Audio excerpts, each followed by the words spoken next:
Rajesh law centre में आप लोगों का स्वागत है। आज हम लोग चर्चा करेंगे कि अगर कोई भी लड़का किसी लड़की को भगा ले, शब्द कहने में अच्छा नहीं लगता है, अटपटा लगता है, लेकिन हर कोई व्यक्ति बहुत ज़्यादा लीगल टर्म का प्रयोग करने पे समझ नहीं सकता, इसलिए मजबूरन मुझे ऐसे शब्दों का प्रयोग करना पड़ता है।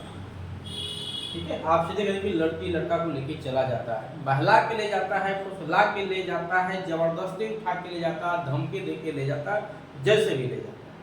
ठीक है, क्या होता अक्सर आप देखिए गांव समाज में, शहर में, हर जगह लड़की भाग जाती है लड़के के साथ। पहले से बातचीत चल रहा होता है, पहले से बातचीत होती रहती है, या कभी कभी जबरन उठा ले जाते हैं। पहले से कोई बातचीत नहीं, बट ऐसा बहुत रेयर केस होता है।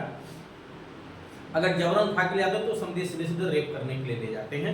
अन्यथा अगर पहले से बातचीत चल रहा है, आसपास में घर, दुकान है, बिजनेसमैन है, कुछ भी,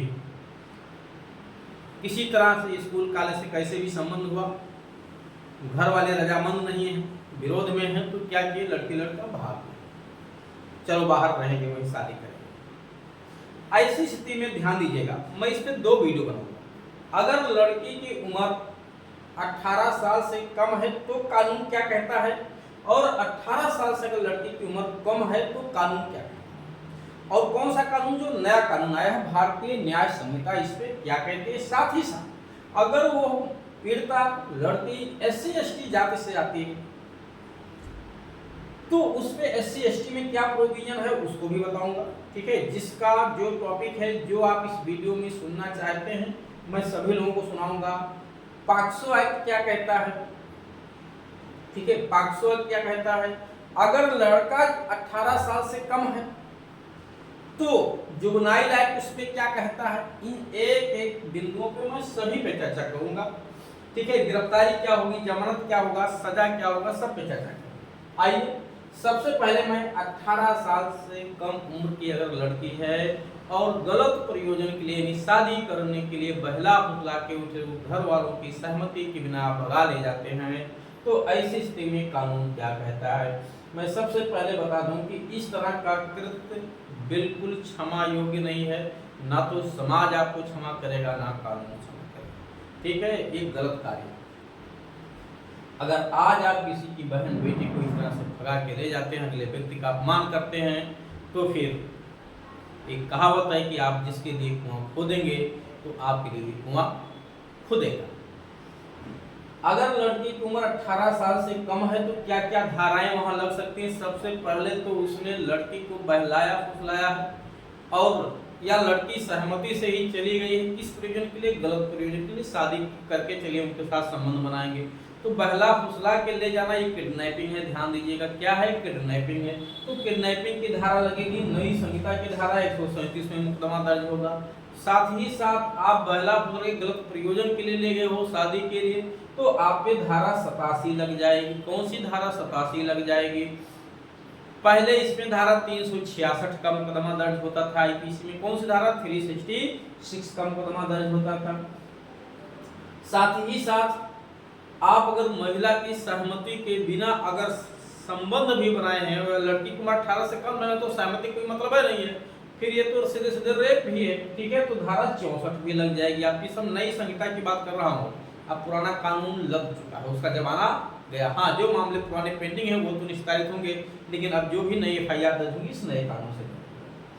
साथ ही साथ अगर एक से अधिक आरोपी उसमें सहभागी हैं तो 3-5 भी लग जाएगा, यानी एक से अधिक आरोपी उसमें सभी लोगों का एक ही इंटेंशन था। ठीक, हाँ, एक बात मैं जरूर बता दूं, वो आपको नहीं बताया इस वीडियो में, जैसा कि मैं हर वीडियो में आप लोगों को बताता हूँ, किसी भी लीगल इंफॉर्मेशन के लिए, कोई भी आपको लीगल एडवाइस लेना है, कोई विधिक परामर्श लेना है, कोई जानकारी लेना है, चाहे लड़की का मैटर हो, आपराधिक मामला हो, सिविल मामला हो, या कोई उत्तराधिकार का मामला, किसी भी विषय पे, तो ये नंबर पे आप संपर्क करके सीधे जानकारी ले सकते हैं, मैसेज भी कर सकते हैं सेम इसी नंबर पे। हाँ, इसकी जो लीगल फीस होगी वो आपको जमा करनी पड़ेगी। अगर लड़की की उम्र 16 साल से कम है, ध्यान दीजिएगा, लड़की की उम्र 16 से कम है तो यहाँ 64 ना लग के 65 2 लग जाएगा, बाकी धाराएं सेम रहेगी। ध्यान दीजिएगा, 137 किडनैपिंग करने के लिए लगेगी, और आपका उद्देश्य विवाह करने के प्रयोजन से यानी उसके साथ संभोग बनाया जाए, संबंध बनाया जाए, इस आशय से आपने किया है, तो ये धारा 87 भगा ले जाने के दशम है। और एक से अधिक लोग हैं तो 3 खंड 5 लग जाएगा आप पे कि एक से अधिक लोग उसमें हो, इससे ये शो हो जा रहा है। अगर एक से अधिक नहीं है तो फिर 3 5 नहीं लगेगा, ये जो 3 5 मैंने लिखा है ये नहीं लगेगा। ठीक, अगर 12 वर्ष से कम है लड़की की उम्र तो 65 3 लगेगा। यहाँ पे ध्यान दीजिए कौन सी धारा 65 3 लगेगा। इसका मतलब क्या है, 64 1 है, 65 2 है, 65 3 है, सजा बढ़ती चली जाएगी। मिनिमम सजाएं 20 साल यहाँ पे हो जाएगी, यहाँ पे 10 साल, यहाँ पे मिनिमम सजाएं 20 साल हो जाएगी, जो आजीवन कारावास नहीं, यहाँ पे मृत्युदंड तक का भी प्रावधान है भाई, फांसी भी दी जा सकती है आपको। जो जुर्माने की राशि होगी, जुर्माना वगैरह लगाया जाएगा, लाख 10,000 जो भी लगाया जाएगा, ये पीड़िता को दिला दिया जाएगा। और ये किडनैपिंग की धाराएं तो साथ ही साथ लगी ही रही हैं, इनमें जो सजा है वो भी मिलेगा, ट्रायल सेशन कोर्ट में चलेगा इसका।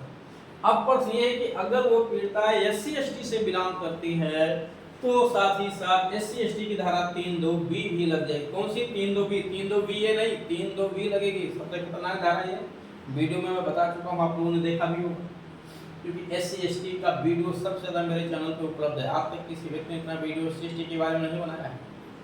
ठीक, अगर लड़की की उम्र 16 से कम है, 12 से कम है या 18 से कम है तो पॉक्सो तो लगना ही लगना है, उसमें पॉक्सो तो लगना ही लगना है। मैं उन सभी पुलिस अधिकारी जो अपने कर्तव्यों के निर्वहन में FIR लॉन्च करने की जिम्मेदारी लिए हुए हैं, खास तौर से दीवान जी लोगों की बात मैं कर रहा हूँ, क्योंकि दीवानों की ये जिम्मेदारी है कि FIR वही लॉन्च करें। वैसे तो FIR लॉन्च करने की जिम्मेदारी थाने के भाषाधक अधिकारी की होती है, या जहाँ पे कोतवाल साहब बैठते हैं इंस्पेक्टर रैंक के, तो उनकी जिम्मेदारी होती है FIR लॉन्च करने की। बट ये क्लर्कल काम है लिखना पढ़ना, तो उनके पास लिखने काम छोड़ो ना, और भी तो बहुत सारे कार्य हैं, तो उनके बिहाफ पे लिखने का काम जो है, जो सीनियर पुलिस अधिकारी होते हैं जिसको दीवान की संज्ञा दी जाती है, वही लिखा पढ़ी का काम करते हैं। ठीक है, रिस्पॉन्सिबिलिटी या तो SO की होगी या कोतवाल साहब की होगी। तो वहां पे पॉक्सो की धारा, अगर लड़की की उम्र 18 वर्ष से कम है या 16 से कम है तो पॉक्सो की धारा 3/4 लग जाएगी, और 12 से कम है तो 3/5 लगेगी पॉक्सो की धारा, सॉरी 3/5 नहीं, 5/6 लगेगी। ठीक है, 5/6 लग जाएगी पॉक्सो की धारा। ये सब सजाएं गंभीर हो जाती हैं बढ़ के।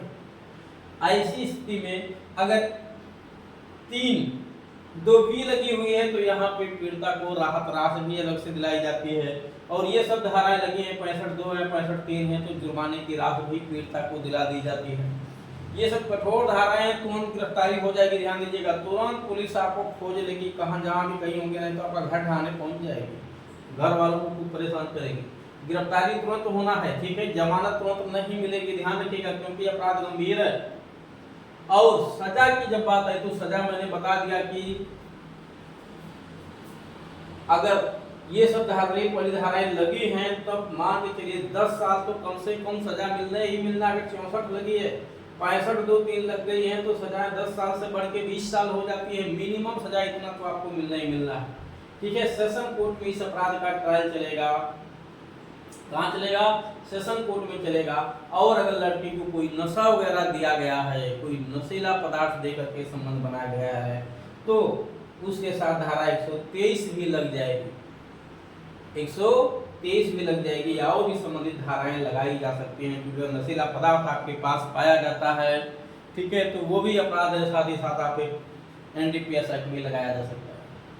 तो उम्मीद है कि ये चीज़ें आप लोगों को समझ में आई होंगी। मैंने कोशिश की स्टेप बाय स्टेप समझाने की। इसमें कोई मरम्मत नहीं होगी, कानून आपको कोई सहूलियत नहीं देगा। हाँ, अब प्रश्न ये है कि अगर लड़के की उम्र 18 साल से कम है तो क्या होगा? अगर लड़के की उम्र 18 साल से कम है किंतु 16 साल के बीच में है, तो ऐसी स्थिति में उसे जो यहाँ पे मृत्युदंड तक का प्रावधान है, ठीक है, वो सजा उसे नहीं दी जाएगी। आजीवन कारावास का जो प्रावधान है वो सजा नहीं दी जाएगी, यानी उसको जुवेनाइल एक्ट के तहत उसकी कार्रवाई चलेगी और उसे मृत्युदंड आजीवन कारावास से बचाव दे दिया जाएगा। बाकी उससे कम सजाएं दी जा सकती है। उसके बाद अगर कोई भी लीगल इंफॉर्मेशन लेना है तो मैं नंबर आपको पहले बता दूं, आप उस नंबर पर संपर्क करके जानकारी ले सकते हैं। उसकी जो रिन्यूअल फीस है वो आप जमा कर दीजिएगा।